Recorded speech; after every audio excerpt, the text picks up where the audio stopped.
7 things you need to know about the United States Postal Service. Number 1, President Trump is not sabotaging the post office to undermine mail-in voting and steal the election. Joe Biden claims President Trump is purposely removing mailboxes to make it harder for people to mail in their ballots. In fact, Biden said at a virtual fundraiser, quote, "They're going around literally with tractor trailers picking up mailboxes," end quote.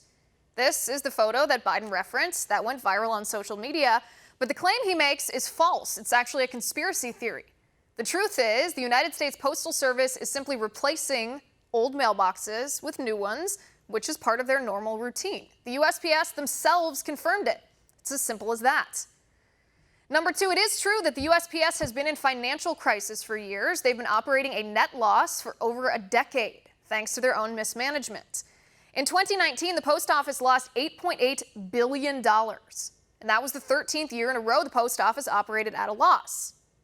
Number 3, but this is very important, the post office will not be insolvent until August of 2021, which means the Postal Service will not shut down before the November 2020 elections. Let me repeat. Pre-existing financial issues will not prevent the USPS from supporting the presidential election, period. Number 4, the United States Treasury, by the way, has offered the U.S. Postal Service $10 billion in loans this year if they need it to continue their formal operations. Funny how Democrats don't mention that.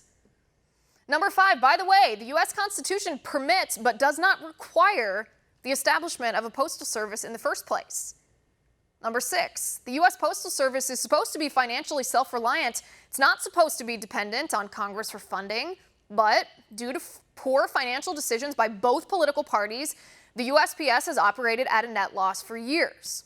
That brings us to number 7. The biggest problem with universal mail-in voting at the post office is the post office shipping time is incongruent with many states' mail-in voting deadlines. For example, if you request a ballot just 4 days before the election, which is allowed in some states, the U.S. Postal Service cannot guarantee that you receive it, fill it out, mail it back, and it's received and tallied in time to count for the elections. In other words, the real concern is that the U.S. Postal Service cannot handle universal mail-in voting. Look at what happened in New York. 25% of mail-in ballots in Brooklyn in New York's June primary were invalidated. Almost 20,000 mail-in ballots in the state of New York did not have postmarks, but were counted anyway despite their questionable validity. Throwing a ton of money at the post office at the last second isn't going to change that problem. Finally, remember the premise on which this whole narrative was built. Democrats claim that it's not safe to vote in person because of COVID-19, so we need universal mail-in voting, they tell us. But that's false too.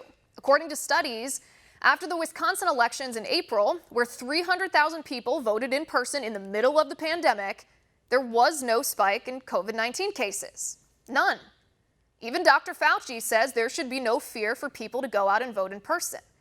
The Democrats are just trying to scare you into giving more money to the post office without any meaningful reform because they want universal mail-in voting for political reasons, and they're peddling a conspiracy theory to try to make it happen.